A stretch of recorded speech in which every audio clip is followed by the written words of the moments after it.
સંદેશ ન્યૂઝમાં આપનું સ્વાગત છે। ખેડા જિલ્લાના મહુધા તાલુકામાં શિષ્યવૃત્તિ માટે ઈ-કેવાયસી કરાવવા વિદ્યાર્થીઓ તથા વાલીઓ થયા પરેશાન।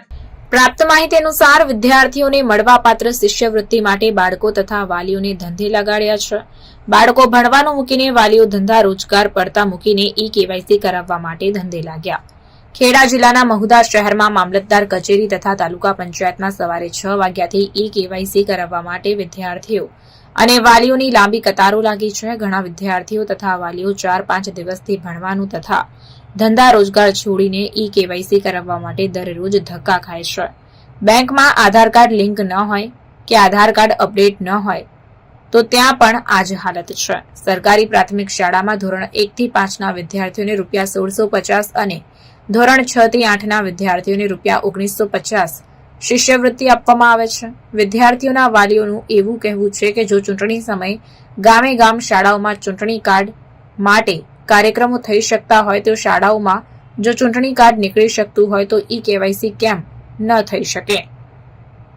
શું સરકાર ગામે ગામ શાળાઓમાં ઈ-કેવાયસી ન કરી શકે? ચૂંટણી સમયે નેતાઓ વોટ અપાવવા તથા વોટ લેવા માટે ઘરે ઘરે જઈને જે ચાલી નથી શકતા, જે વોટ આપવા બૂથ સુધી નથી જઈ શકતા તેવા લોકોને પોતાની ગાડીમાં કે અન્ય કોઈ પણ સાધનમાં બૂથ સુધી લઈ જવામાં આવે છે, તો શું એ નેતાઓ આ સમયે કંઈ બોલી ન શકે?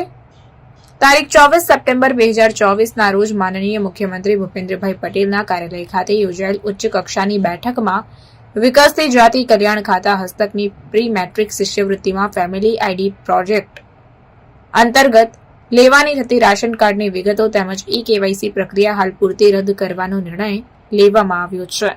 તે બાબતે કોઈ પણ પ્રકારની જાણ સ્થાનિકોને કરવામાં આવી નથી તેવું વિદ્યાર્થીઓ તથા વાલીઓ દ્વારા કહેવામાં આવ્યું હતું। રિપોર્ટર જયદીપ કટારિયા, પ્રાર્થના સંદેશ ન્યૂઝ, મહુધા।